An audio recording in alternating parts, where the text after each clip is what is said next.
We're live. Can they hear us now, guys? I mean, I just gave an opening monologue, probably better than Stephen Colbert. Yep, that did it. That did it? I'm just saying it did it because it changed. Phrasing. Now I can see all the analytics. Oh, boy. So y'all just missed, well, minus the last 10 minutes of conversation. Hey. Well, I mean, that's a wrap. Was it even really good conversation? Because I feel like I was rambling. I just talked about Doctor Strange. Wow, that's true. You missed the whole Doctor Strange conversation. So and the Sorcerer's Stone. Seriously, the Sorcerer's Stone. Yeah, guys, sorry about that. Yeah, hold on a second. We are talking about The Mandalorian today. Gave a little opening monologue. Some spoilers were dropped, but since now you can all hear us, we'll just say this is a spoilers discussion. We are talking about The Mandalorian. We're not talking about the holiday special trailer. Though as epic as it was, Holly has not seen it, so we're going to talk about that another day, maybe on a separate podcast. Though it was pretty exciting. There's some time travel. Luke's thinking maybe it's the world between worlds. Is it canon? I don't know. Maybe it's Legends. I don't know. Are we going to poke fun at the actual holiday special? I sure hope so. But it was funny what we saw. Wait, I thought you said we weren't going to talk about the trailer. No, we're not. Did I say we were? No, we just talked about it. We just talked about it and no one heard it. So that's good. That's good.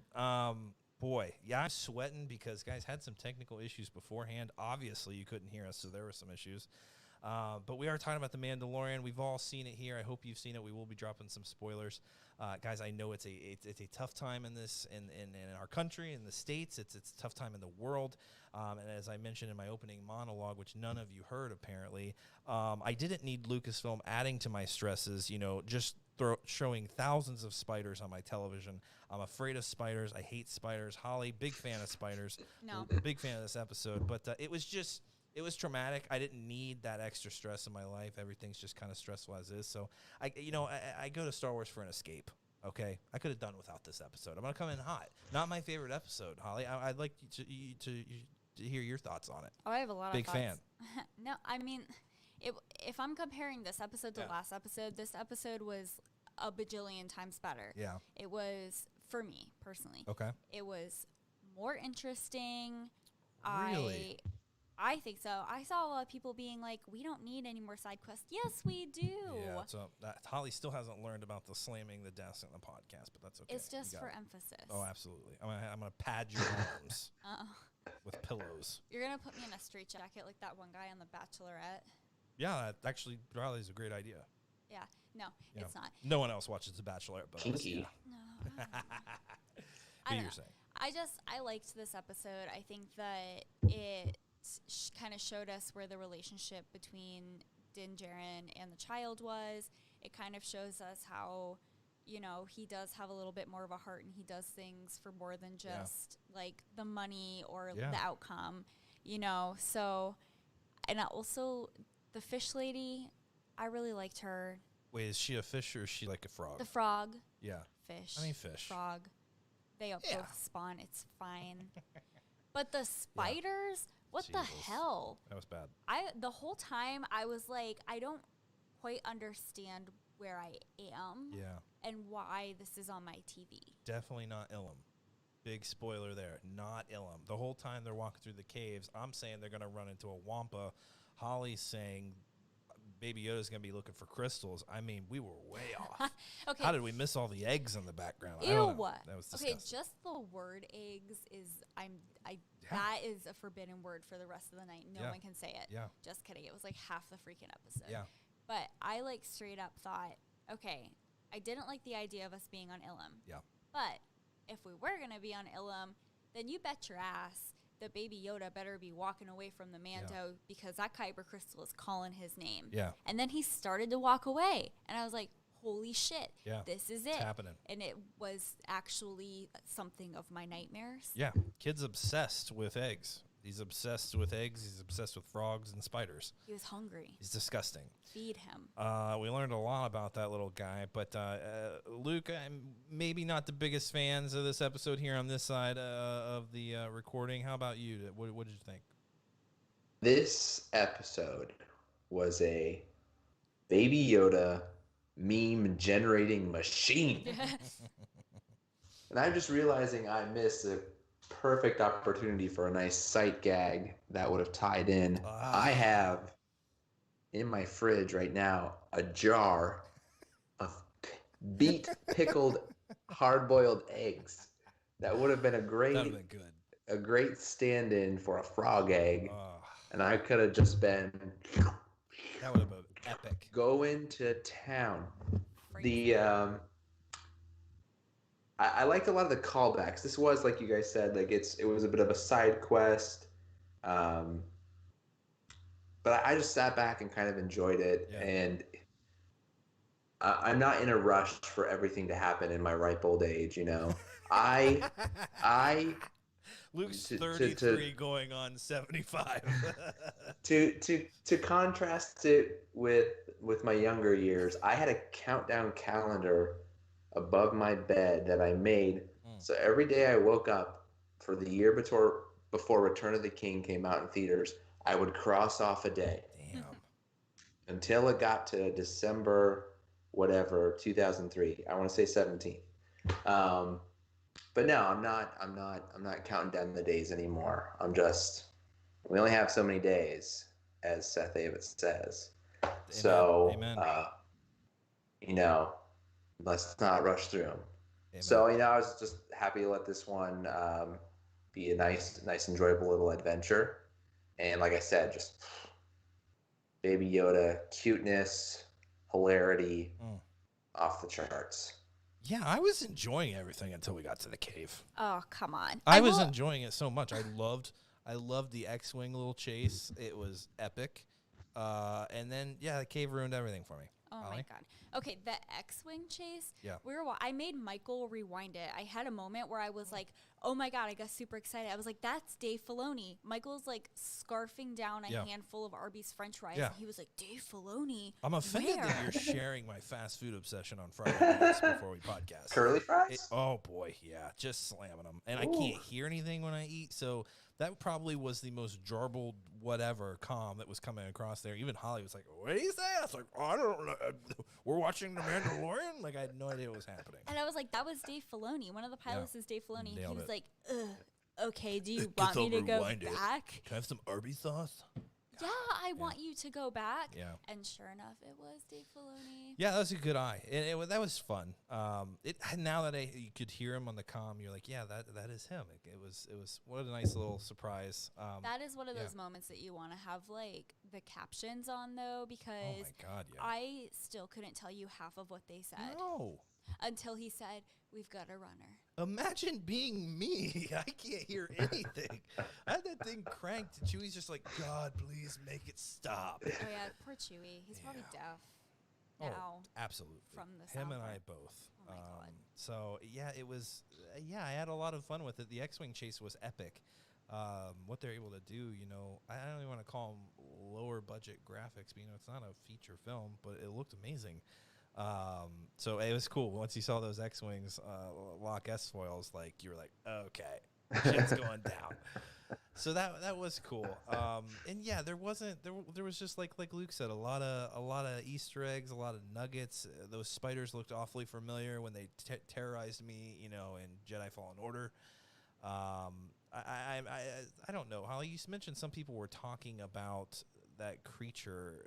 Did we ever get the lowdown? Maybe Luke can help us out. Was this an old creature, the frog creature that everyone's obsessed with, or was it the spiders? The Holly? frog lady? I don't know. I didn't see that anyone was talking about a She- creature. Yeah, you told Yeah, me. she didn't familiar to me at all. Yeah. The spiders were definitely reminiscent of there were those spiders in Rebels. And then, like you mentioned, Fallen Order. So it's not like we're unaccustomed to some spider action in Star Wars. Yeah, they're everywhere. But They're the frog lady looked a little bit like the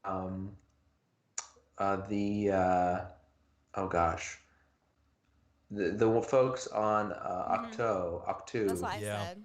What do they call those? The keepers. Great call.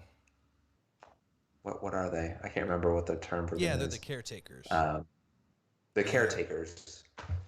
Yeah, a little bit like that. You're absolutely right. That's what I thought too, but then I was like, I guess that they're not, because she said, I mean, I guess technically those we're far enough in the future that they could be her bloodline that she was working so hard to protect, but right. I guess that's possible. But the spiders have a name. They're I'm gonna butcher this. Shot. Krykna. Nailed it. Sure. Great. In my opinion, you nailed it. Sure. Yeah. And You gotta go in there and you grab him by the cricketer. see, there's the clone amidst us. It's true.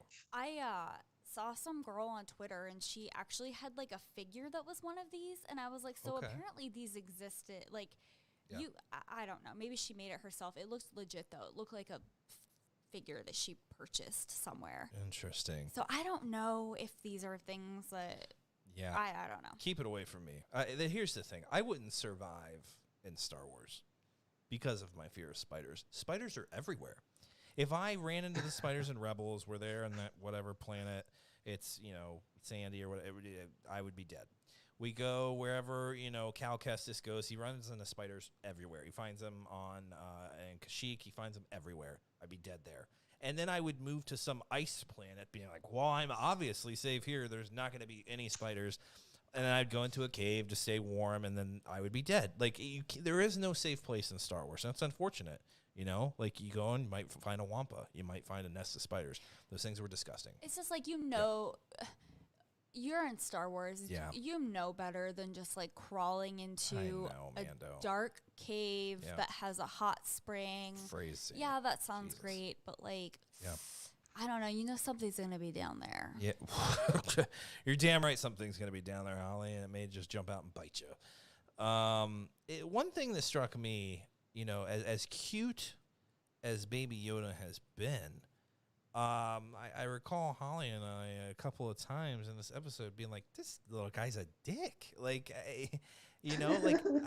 he's eating these eggs, and I get it's supposed to be funny, but I'm like, that little bastard should know better. Like, we just heard this. He's 50 years old. Yeah, he's wise enough to know that you're eating this lady's children, like potential children. Like, just don't do that. I'm curious if you two had, and the folks in the chat had a similar experience to what I had. I think this was intentionally done. Yeah. So I imagine a lot of people felt it. But when you first see Baby Yoda approaching the tank of eggs, and at first, my mind immediately went, okay, two things are happening here. He's hungry, as we know he so often is, and it would be a nice callback to season 1 when he ate the frog so memorably a couple times, for him to be hungry for more frog, even frog eggs. But then part of me was like, it's either he wants to eat them, or there's like something happening in the Force and he's sensing something, and this is going to be like a significant plot point long term in some way. But then that's immediately dispelled, and nope. No, he wants to eat them. It could be that he sensed the dark side in every single egg there, and he's just like, I'm preventing future genocide. Let's just scarf these things down. But not phrasing. Wow. But I'll say something else. This genuinely crossed my mind. When he went up to that bowl of eggs or whatever, and he kind of pulled him close to him, it literally crossed my mind. I was like, dear God, he's about to create life. Like, that boy figured out how to do dark magic, and he's just going to create these creatures out of these eggs and, I don't know, fertilize them, I guess. I don't know why. And it's like, boom, there they are. We don't have to go on this quest, lady. You can go wherever you want. Like, the world is your oyster. Do what you will. Here's my magic. Goodbye. Like, that definitely didn't cross my mind. I don't know why it did. I was so bored with the episode, I guess. I was just like, I know. Okay. Yeah. So, first, Nettie said... Come on. Nettie was God, like... I'm making a fool of myself for these guys. I forgot there's a chat. Nettie said, yeah, he's a dick, but he's too cute to stay mad at. I know. Well, maybe. We'll see. Nettie will see. And then Wes said that he watched the episode around 2 a.m. at work with a coworker, and his coworker was like, man, I don't know if I like this kid anymore. He's a little dick. Thank so God. Everybody kind of had the same. But I'm like, listen, he almost, the child, almost contributed to wiping out an entire bloodline. That would have been horrible. Yeah. Also, the whole time I was watching it, and I kind of made a joke to Paige earlier, and she said the same thing. I was thinking okay, when I first adopted Chewy, which will have been 5 years ago next week, he had really bad resource guarding issues. So if my other dog got near him and there was a bowl of food down or something, he would eat it as fast as he could because he just like didn't understand that he was going to have a steady you never food source coming to him. Because I mean, who knows where he came from. And I think Paige said this, and I think some people on the internet have been saying it too, like, this is still a child. Yeah. Like, who knows how fast his species age, which is something that we've all talked about before. Yeah. And so to him, he's not had anyone to teach him right from wrong, which is part of Din's role in the show, which will be really crucial, I'm assuming, for this child's development, as it is for all children. Yep. Also, like, he probably doesn't know, like, Luke pointed out, this kid's hungry all the time. He's a growing child. Kids are hungry all the time anyway, but he, like, doesn't necessarily know that he's going to be fed. Yeah. And so it's kind of just like maybe where he came from, wherever that was, it was kind of like eat when you can because you don't know where your next meal is coming from. Yeah. So when it presents itself to you, you take advantage of it, and he just doesn't know any differently. He's also a child, and kids love to put things in their mouths. Jesus. Yeah. No, that sounded terrible, Holly, phrasing, but yeah, no, you're right. And you know what else? What else? He's acting like crazy Yoda did on Dagobah, right? Like Luke shows up, mine. Like he's just, I don't know if that's kind of the juvenile coming out of Yoda and he became a little nutty there on Dagobah, or if this was just kind of a front. I don't know, but he just kind of, it reminds me of that moment where Luke meets Yoda. But I don't know. He just, what's that discipline going to look like? What's Den going to beat his ass? No. Like he doesn't understand him? Is he going to learn basic? No. Like, why would you ever say that? Listen. I don't know. You literally saw what his form of discipline was. They're at the hot spring, and Yoda, the child, little green bean, is like reaching into the hot spring because he wants to eat another egg, and you just see Din put his hand up, and he's like, no. Yeah. No. And what's going to happen when he force jokes him? The child? Because he doesn't want to listen. This could be the most powerful being in the Star Wars universe. We have no idea. Listen.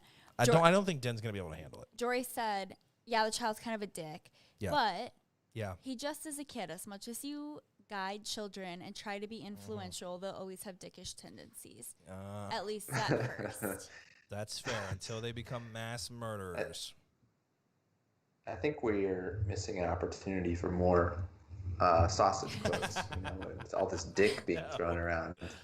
Maybe we should be saying sausage instead, on brand. Seriously. But you guys kind of touched on the Filoni reappearance as the X-Wing, the New Republic X-Wing pilots. I thought there were some nice callbacks in the episode to have Filoni come back as one of the X-Wing pilots, and then basically to call back to the entire episode 6 with the prison break heist as the reason that they actually like him, because he trapped those 3 sort of gangster criminals on the prison ship and even tried to save the life of the New Republic guard who was on board.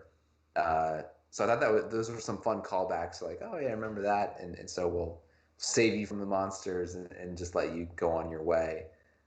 Did anyone, I was curious, I haven't had a chance to kind of investigate this. Obviously, Filoni with the cameo again, we know. But was the other guy like another like Lucasfilm employee or guy from the crew, or just an actor they cast? Does anyone know who the other guy was? Yeah, he's an actor. Oh gosh, I'm trying to remember what his name was. I saw it earlier today, and I looked at his Twitter account. He plays a character called Appa in something. I'm sure someone will look it up, but he. Yeah, I was curious because the last time Filoni appeared as the X-Wing pilot, his fellow pilots were other directors of other episodes in season 1. Rick Famuyiwa, who I believe is back at some point in this season as a director, and then Deborah Chow was the other one. So that got my wheels turning, wondering if this guy was, something like that, or just some actor that was cast. Yeah, I forget what his name is, but I saw it earlier, and I looked at his account because I had that thought too, and I was like, who is this guy? But yeah, he is an actor in some other things too. So I don't think that he's special for Lucasfilm. Well, he's special to us now. Yeah, he is special to us now. Save, I know, save yeah. the Mando and the baby. That's not what I meant to say. No, I You know what guys- she said. Yeah. You know what I did like from this episode? Okay. And maybe this is just me looking into something a little bit too much, but I actually don't feel like that's true. So I take back what I just said. Okay. I love the scene where they're in the Razor Crest and Din is trying to speak to our frog lady, and they have a language barrier, and so he's just kind of like, whatever, I'm going to go to sleep. And she wakes him up because she starts talking to him through the costume, or the costume, the droid. Yeah. Right? Yep. And I just feel like, not that he didn't take her seriously, but I kind of feel like it's really easy for us to write off characters if we don't understand what they're saying in TV shows. And I feel like this episode did a really good job of being like, no, like, she's a serious character and this is very serious to her, and she's going to let him know. And she's also very clever. And like, I feel like we have a tendency to kind of be like, oh, like, Din's so much smarter than her, or like something like that, just because they're not like speaking our language and we can't understand fully, and there's that barrier. But I feel like this episode did a really good job of breaking that down and being like, no, this is why you have to have empathy for everybody in the galaxy, which he ends up doing when she kind of says, you know, I thought that the Mandalorian, I don't remember exactly what her line was, but she basically says, like, I thought the Mandalorian were gonna like help us or like stand up, and you know, you guys could do this, but I guess those were just stories for children. And he was like, Yeah, that you like kind of like stick to your word, or Yeah. whatever it was that she said. And it definitely, because he was very dismissive, right? He's like, hey, quest is over. Sorry about your luck. Those things are going to die. Whatever. I need a nap. And yeah, she doesn't take his crap. And she's like, no, like, what I'm doing is important too. And I thought that was pretty cool. And it kind of expands upon the universe and shows, yeah, Din's got this quest now and you need a job or whatever, but other people are, you know, facing other adversity, and he's willing to step up and check his ego, I guess, or whatever it was. So it was cool. Yeah. I don't know.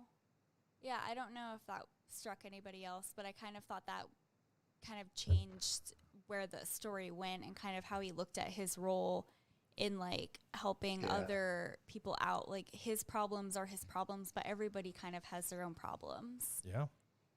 Yeah, Holly, I'm glad you brought it up because it's something that I wanted to touch on too. As a contrast to kind of what we see in the first episode of this season with his relationship with the Tusken Raiders, because it's quite a contrast when he's very dismissive of her, and you're like, wait a second, this is the same guy who, you know, was sort of defending the point of view of the Tusken Raiders against these town people who just thought they were savages. You know, so we know he's empathetic. And even in season 1, he was telling that fellow bounty hunter that, you know, like, there's more than meets the eye with the Tuskens, and it's sort of, you know, they're trying to just defend their territory and have their lives, and people have just come into their area and have taken their territory. So, like,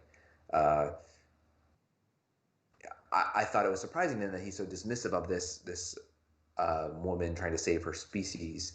But then I think it's just to express his frustration that he feels he's putting himself and Baby Yoda in danger by having to travel sublight instead of hyperspace. So it's just like his frustration coming out, that he's a bit in a vulnerable state.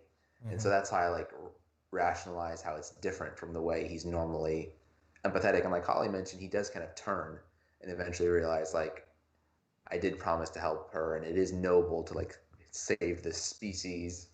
Well, but I'm a little disappointed we didn't get like a name for the species, that she was just kind of dismissively referred to as frog. Like, I want to hear, like, oh, what is this? Yeah. What is this species called? Yeah. And yeah, I don't know. It even started out with Din being kind of a dick. And I thought Baby Yoda was going to put him in his place, right? Because he gave away the jetpack, and then he just like slams this dude on the ground, which was a great comical moment. But like that's how ruthless he can be, right? Like if you cross him. But and you're right, Luke. I think it was just even he lost his ship too, right? He lost the Razor Crest. There, it all seemed, you know, like it was bad. Like I had this simple thing I needed to do, and then this person was kind of, you know, just thrown into my plans here. I don't even know who they are. I'm just trying to do them a favor and get them out of my life. And then, well, there goes my quest. There goes my ship. This kid's in jeopardy. And now we got spiders chasing us. Like, it's there's going to be a lot of challenges and unexpected things. And my question is then, like, is this character going to play a huge part in the rest of the season? Or are we just going to get her to the next episode and that's it? Or is this going to be is this part of the quest now that he's getting her there and he's going to help her out the rest of the season? Holly, is this? Yeah, I think that we watched the episode pretty late in the evening.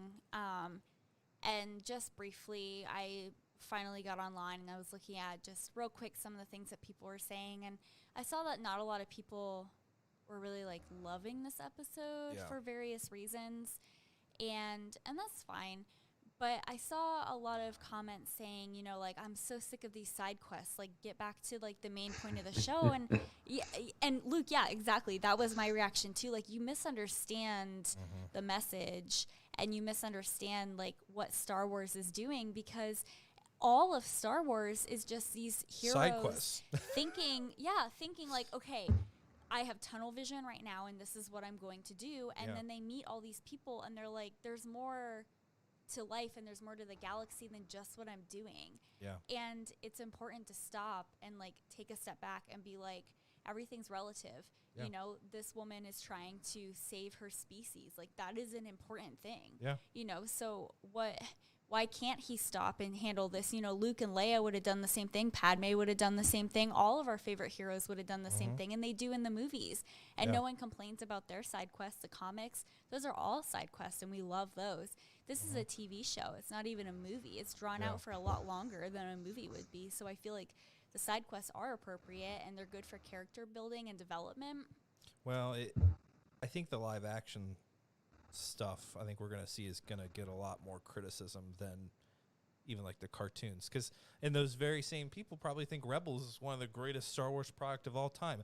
Rebels is just completely side quests. Like, it's every episode is we're gonna go, you know, smuggle some food out for this, you know, these villagers, and it turns into something else. And yeah, there's a bigger point to it all. But yeah, it is a television series. If you know, go to the feature films if you want, you know, nonstop. Go watch a J.J. Abrams movie if you want nonstop action that's going to have all these Easter eggs and stuff, and that's fine. But I do think it's getting a little extra criticism in that it is the first live action, and there's very adult scenes. There's a very adult, you know, whatever in the show, and so people tend to forget that this is what Star Wars does. It's a bunch of side quests to get to a certain climax, but it's a great point. Side quest after the most epic side quest ever. Yeah, it's like, guys, you know, you don't go straight for the finish. Yeah. You side quest for a bit, you know. Basis, my friend. You gotta build it up. Jory said, I don't know if you guys already mentioned that the kids were crying. At least, Jory, your kids were not trying to wipe out an entire bloodline and species. Thank God. He said... They are from Michigan, though, so the jury's still out. Jory, I'm sorry. No. Luke, even Luke texted us the other day and was like, so Michigan doesn't suck as bad as we thought? Anyway. Yeah. Jory said, but I thought Din's first attempt at communication was comical with the frog lady. He said, I don't speak that. Yeah. Huttese, and then he went through all the languages. Yeah, he went through that, and I agree. I think that was funny. I think the humor in this episode was done much better. Yeah, than the humor in the previous episode, and that's something that I criticized about the first episode of this season was that I just didn't feel like the humor really landed for me. Yeah. Where in this episode, it felt more natural. It felt more like that is believable for these words to be coming out of Din's mouth. Yeah. Can we talk about the Razor Crest? I know, Michael, you brought it up, but maybe it's just because it's been a really rough week with a lot of ups and downs. And I know I personally have felt very defeated this week. And when they crashed through that ice cave and his ship got totally wrecked, It's just like democracy going down the drain. No? Man, it took me down. Yeah. I was like, that's it. I Come feel on. even more. I even said it out loud. I feel so defeated right now. Yeah. How is he supposed to fix the ship, get this woman back to her husband, save her species, not let the eggs freeze? But I'll not give you freeze credit, themselves. though. Even when you were down in those dumps in that ice cave, you were just like, someone's going to show up and save the day. Like we were going to find a crystal, or there was going to be some epic, and then we got spiders. And it was just like, Jesus, this is 2020. It's just surrounded by spiders. So I appreciated your optimism, though. In that Murder moment. wasps. Yeah. Yeah. More. Yeah. Who did I say was going to show up? I had a whole theory. You, at the end, thought Boba Fett was I going to thought show it was up. going to be Boba Fett, and I was like, he And doesn't that's- have a ship, and Boba No. Fett was going to show up in Slave One, and that was going Nah. to be it. But No. I was wrong. Boba Fett's not coming back for a long time. I don't know. I said that podcasts ago. They're going to tease it, and we ain't going to him for a long time. Oof. That's what this episode. That's what this series is doing. It's just like we get really epic moments, and then we get these kind of it's okay moments that kind of just like brings us back down. So when they hit us in the mouth, boy, we're not going to see it coming. Okay, so phrasing. what about this episode was only okay for you?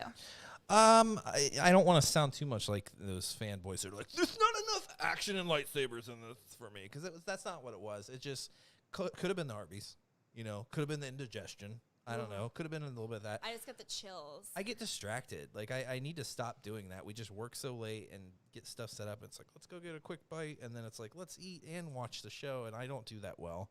But I really enjoyed the beginning of it. Like I said, I love the X-Wing interaction. And something else that I really loved about that beginning interaction with the X-Wings, that just kind of shows you what state this new Republic is in. As crazy as things seem in Alphabet Squadron, like, these guys are like, we have all these records. We know we're out here patrolling the skies. Like, they got this stuff on lockdown, it seems. And I thought that was kind of cool that we get kind of a glimpse into what the New Republic looks like. Because we started off the episode, Holly. It was a cool shot, kind of reminiscent of the Rise of Skywalker. We were like, we're still on Tatooine. I was like, ugh. So we're getting off there, and then we kind of hear about the New Republic, and it just, I thought it was pretty cool. But I hate spiders, first of all. But I will say this: Michael called that they were eggs. Yeah. I didn't know what the hell. It was like freaking Alien. I knew this shit was gonna happen. Okay, wait. I was scared that one of them was gonna have a Baby Yoda's mouth, though. Yeah. Are you gonna give us a? Yeah. Go ahead. Okay. If it hangs from the ceiling of a cave, it's a stalactite. Tight. Okay, and if it comes up from the bottom, it's a stalagmite, right? Stalagmite. Okay, thank you. So I thought that these were just like funky little stalagmites, and I was like, "This is weird." And Michael was, they looked like polyps in some colon. So I don't like they were that. giving it a colonoscopy of a giant creature. We were inside of another space creature. Classic Star Wars. I'm speechless, Luke. Yeah. I cannot get past that. Also, I don't know, not enough flamethrower use for me. That would have been my go-to weapon. But Holly's like, yeah, the ice cave may have collapsed. Great point. But I don't know. Din can sure fix a ship. I'll say that, because that thing looked destroyed. Wait, I didn't get to antifreeze going out. I didn't get to finish your stalagmites. Okay, yeah, my bad. Oh, yes. Sorry. Okay, so then Michael called it that they were eggs, and then that freaking little child dug into one, and that Disgusting. was the nastiest thing that I have ever seen. It had like a web in it, and he's like, I'm going to put this in my mouth. Yeah. Kids are gross. Crazy. I get that you need to explore and use your senses. But why the and mouth? Kids love to put things in their mouths because that's the best way, to understand what it is. Mm-hmm. But, like, this is also a Force-sensitive child. There's a better way to sense, is this going to harm me? Well, it also begs the question, what, is Baby Yoda, like, purposefully not intervening, or can he just not? Because there's been very seldom moments.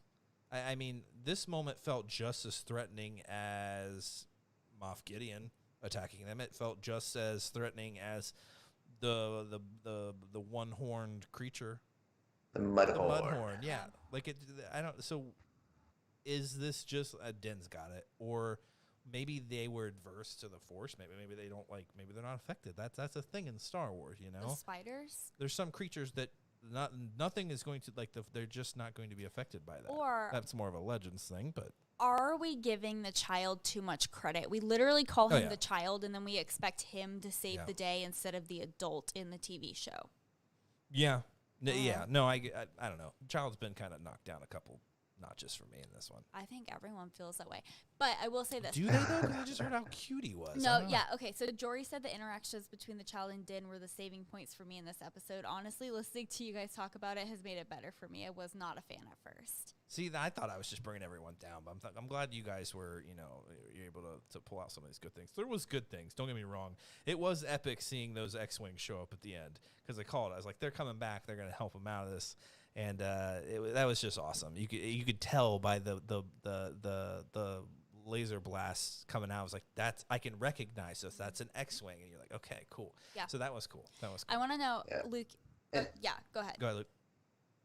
If you have a question, go ahead. I was just going to ask, in the beginning of the podcast, you said you were like, this is like the episode for like the Baby Yoda memes. And I just wanted to know like what your favorite Baby Yoda. Well, yeah, but whatever you. No, like. I'm saying you might have made some. No, it's good. Oh, I didn't make any, but no, they definitely, maybe hundreds from this episode. There's one right at the beginning that we haven't really touched on, or we did briefly with the jetpack, and sort of the payoff on that one is Baby Yoda looking up at Mando and kind of like, that was maybe a little harsh. And then Mando just kind of shrugs like, yeah, I got to do what I got to do. Like that was pretty solid. And then the killer closing shot of like, all right, we're on our way, limping along in the Razor Crest. Everyone's just going to relax and go to sleep. And then he pulls out the last egg that he stole and slurps it down. That was brilliant. Yeah, just so many. What I was going to kind of bring up along the conversation of the filler conversation, the side quest conversation, just kind of trying to preach some patience.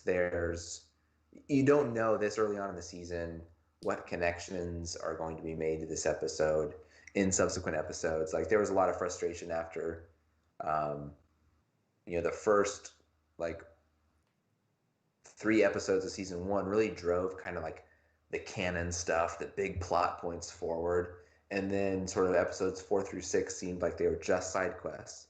But then a lot of the things that you pick up and the characters you meet in those episodes and then come back are huge parts of those final 2 episodes, 7 and 8, that were just like this epic conclusion to the overall plot. So, and Rebels spoiler, the Purgle episode of Rebels, when they were introduced, was derided as silly and side quest nonsense. And I love that they came back in a huge way for this series finale, and I enjoy them. And we got Filoni involved in this, so who knows what this species that they've met and these eggs and the frog lady could mean down the lines. I would just like everyone like just a little patience, like in all things right now.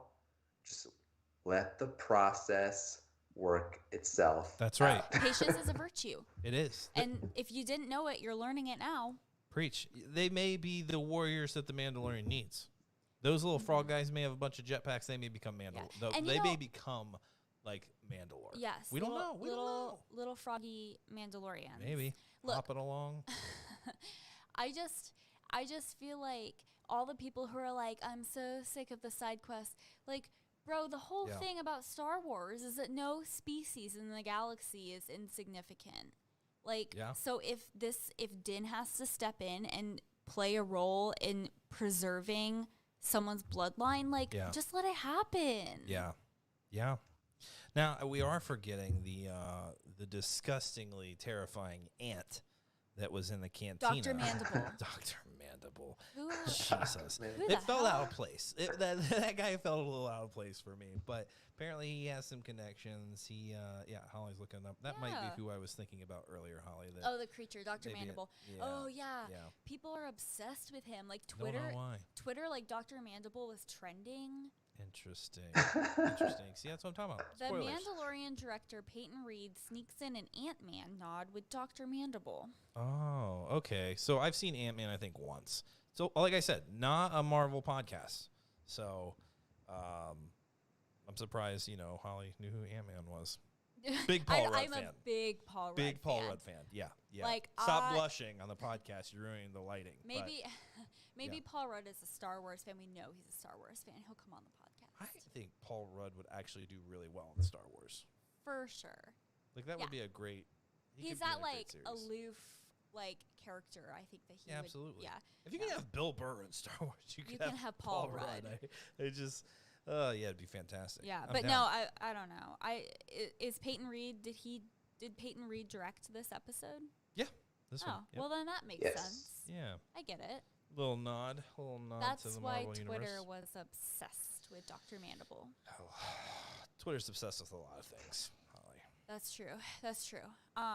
Well, I don't know. I mean, Dr. Mandible, for how much people were talking about him today, I Yeah. expected this to be a really big part of this episode, and it wasn't. Unless he showed up on the ice planet with a bunch of blasters in each disgusting arm. That would have been Ew. cool. He's like, hey, Mando, like I heard you were in some trouble. I can, whatever. I don't know. That You would have been guys- sweet. Wes just said, I think people have just come to expect short season shows to be quick-paced and Yep. always driving the story forward as Yeah. opposed to network TV that has 20 to 22 episodes with a lot of filler in between. Exactly. So, yeah, sorry this isn't, a freaking Game of Thrones. Okay? Not everyone's out there sleeping with their sister and pushing Well, people off balconies. Ew. Okay, well, Sometimes we're actually saving people. let's not forget that the whole point of him taking this woman to her husband to preserve their lifeline is that her husband knows some Mandalorian. Yeah. And yeah. so, like, it's not really a side quest. Like, the whole point is it is driving the story forward because he needs her to bring him to where her husband thinks the Mandalorian are because he's seen a few on the planet that they're going to.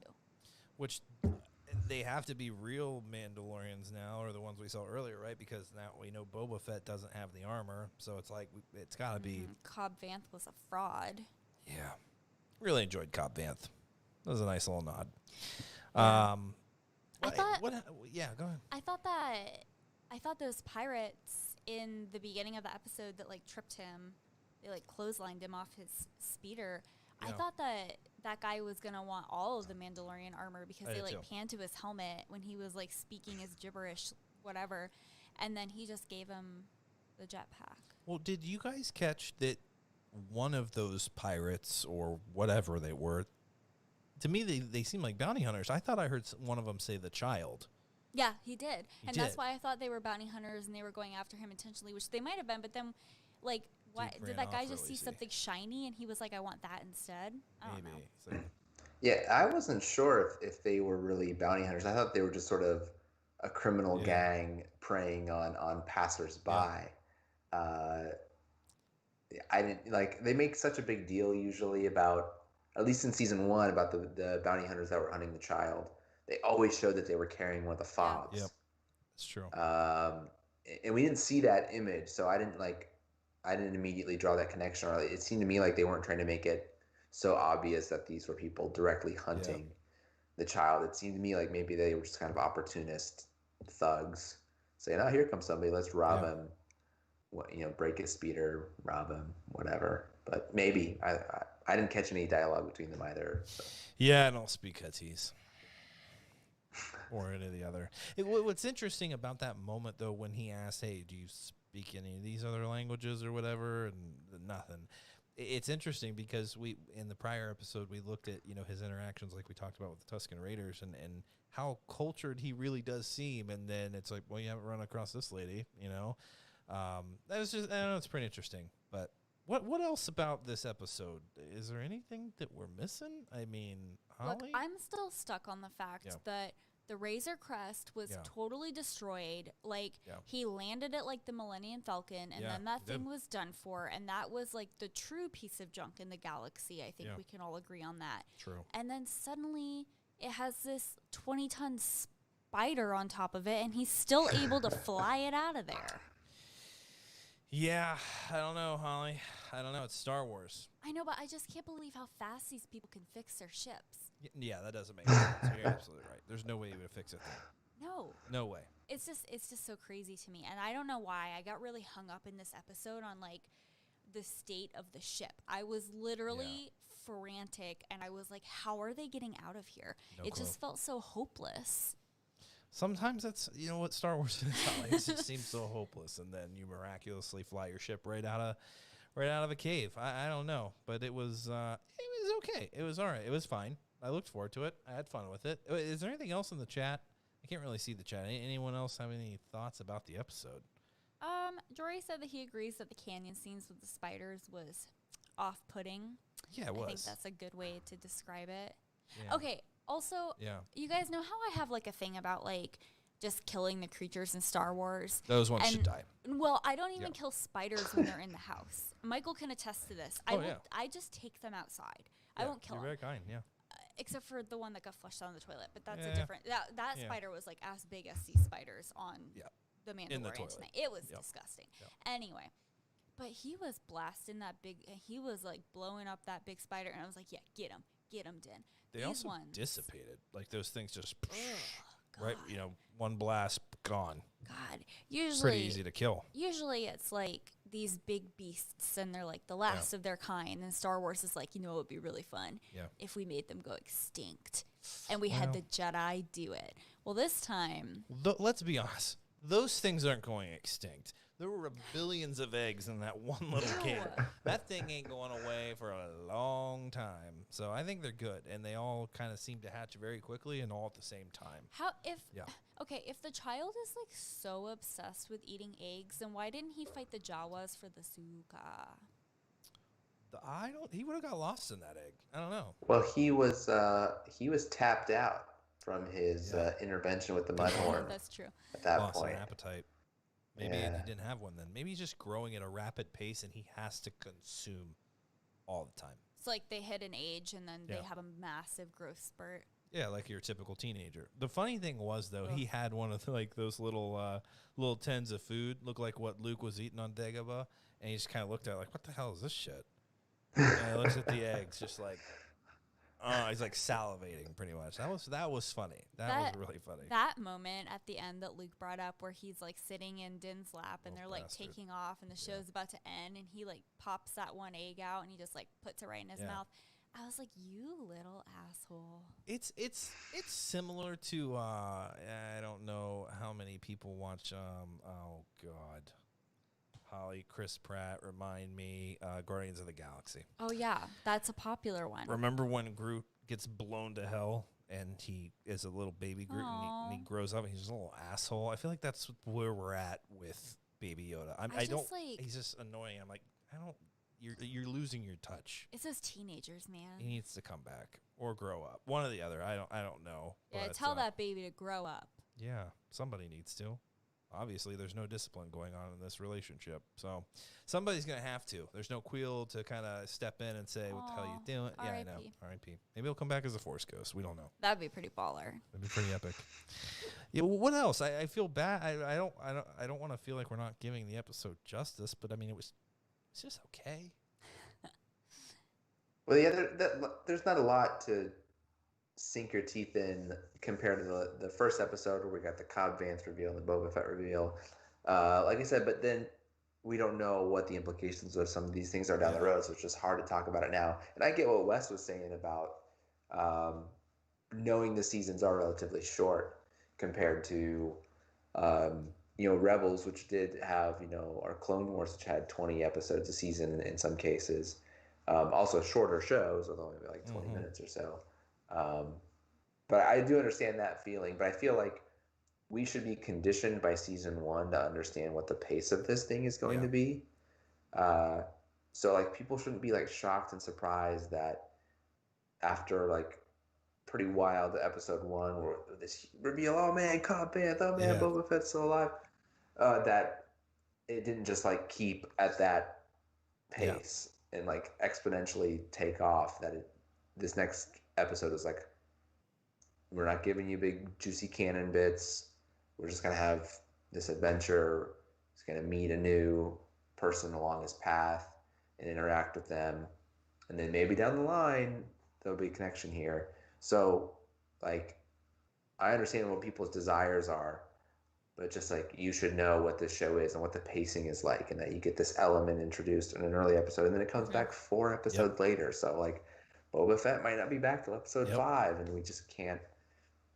We can't make the show different than what it is. It is what it is, and so it's like, this isn't our first go around with the show. I understand season 1 the way people felt because they didn't know what it was going to be like, and they was experiencing it for the first time. But I feel like Favreau laid out the blueprint, and we're seeing it again in season 2. So this time around, it shouldn't be like, oh my god, I can't believe it. Yeah, because ultimately, I mean, the way that TV shows work is that you really have to grab your audience with the pilot and then keep them captivated for the first season. Yeah. If you make it past that pilot episode and you do pretty well, like, you're going to be okay. Yeah. And now that they've got everybody captivated, they can kind of take some time and slow down a little bit and, like, really put that development in.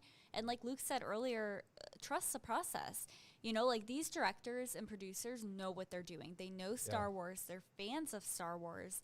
That's what makes these episodes so good, and they all have a purpose. I don't think that Filoni or Favreau would allow any detail to go in here and just be like, that wasn't an Easter egg, and nobody really understands why that's in there, but we're just going to leave it, and it's never going to come up again. Yeah. So I think that we're in good hands. I liked this episode. I thought that it was touching. I liked the storyline of trying to save this woman's, like, family and her bloodline. I think that that's important because, like, don't forget all the wars that have been happening and all the bad things that have happened and where we are now. And there's a lot of rebuilding that's going on, and we're kind of seeing that. Yeah. There's also not a whole lot of space in that cockpit, so we can't pick up anyone else. Like, I mean, that's pretty much packed full in there. So, yeah, it is. It's funny, though, even how Star Wars fans, you know, week by week, opinions can change so much. Like, one week it's, I trusted Dave Filoni to do whatever. It's amazing. Anything he touches is gold. And the next week it's, this was stupid. Show more Boba Fett. Where's the laser swords? It's like, you can't, like, I don't know. God, it's exhausting. It's just, people are just ridiculous. Either if you don't like it, don't watch it, or don't like it and shut up. Like, I'm just here to say it wasn't my favorite, and that's fine. There was a lot of stuff that I enjoyed about it. I'm finding that I enjoyed more than I didn't like about it. There just wasn't much to it. And, you know, I have a fear of spiders, so it obviously played into it as well. But just, there wasn't much to it. It was cool. It was a cool little introduction to the New Republic. It's nice to see that those guys are out there flying, protecting the skies, and doing a great job of it. They were tailing the Razor Crest there pretty good, and ended up finding him in the end. Thank God. And a hell of a shot. Those guys with those rifles, just, I mean, boy, taking those things out. But terrifying nonetheless. So where do we go from here? I'm really excited to get to what seems to be maybe Mon Cala and hang out with the Quarren and some Mon Cals on a fishing vessel. I think that's going to be fascinating, something we've never seen before. I think they named the planet or the system with Trask or something like that. It's where they're headed. But you're right. Yeah, when you think of what the tidbits we know from the previews and the trailers of the season, I hadn't thought about it until you mentioned it, Michael. But yeah, like that very ocean-heavy planet with the docks and the boats and everything.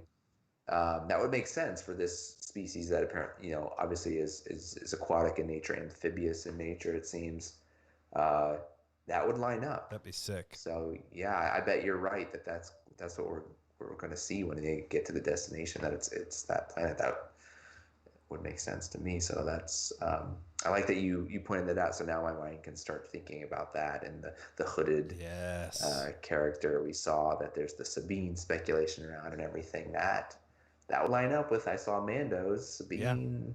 That'd be wicked. That would be okay. That'd be cool if it was like Sabine or somebody that they saw. Well, I hope it's not Sabine, but Oh boy, yeah. But we won't get into it tonight. Well, I thought the trailer hinted at that character being more of a Force wielder or Jedi type, the way the dialogue went in the trailer, but those can be misleading. Yeah. So, or maybe she's friends with Boba Fett and out there hunting the creature or the armor, or who knows? It could be anybody. There's some big plot here that we aren't aware of, and that's the fun of it. Exactly, it keeps it interesting, and that's even the kind of silly fun episodes. We're on to the next week, and we know that there's you can't introduce the Darksaber and Mandalore and the Mandalorian and Boba Fett and really not address those things, right? It's like we are going to get there. Like Luke said, be patient. Count the votes, and we'll come back next Friday, and I'm sure we're going to get some really juicy stuff. Hold on, wait. Yeah. Stop. I'm not making it political. Stop the count, because weren't there rumors that Din Djarin dies at the end of this season? How could that be when we know the seasons aren't super long? Yeah. And we have all these things that need to be explained. I don't know. It's gonna be epic though. We'll see what happens. I don't know. Anything else in the chat?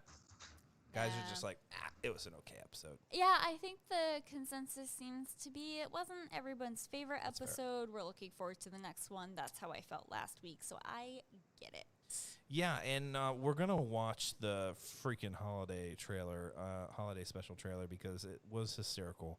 And that comes out the 16th, 17th. That's very soon, so I can't wait to watch that. It's going to be a lot of fun. Yeah. So, any other last statements? I liked it. I liked it better than the last week. So I just hope that trend keeps going. And now that we're getting into it, it's gonna pick up. That's right, Luke. Anything else there on Tatooine? I'm sad that our opening monologue got cut off, because you had a nice little bit about Tatooine there with the. There's a creature attack. She's native. It's a Gundark. Oh my God. Oh my God, she's too cute to be a Gundark. No. Nettie said, "No more spiders." Yeah, let's.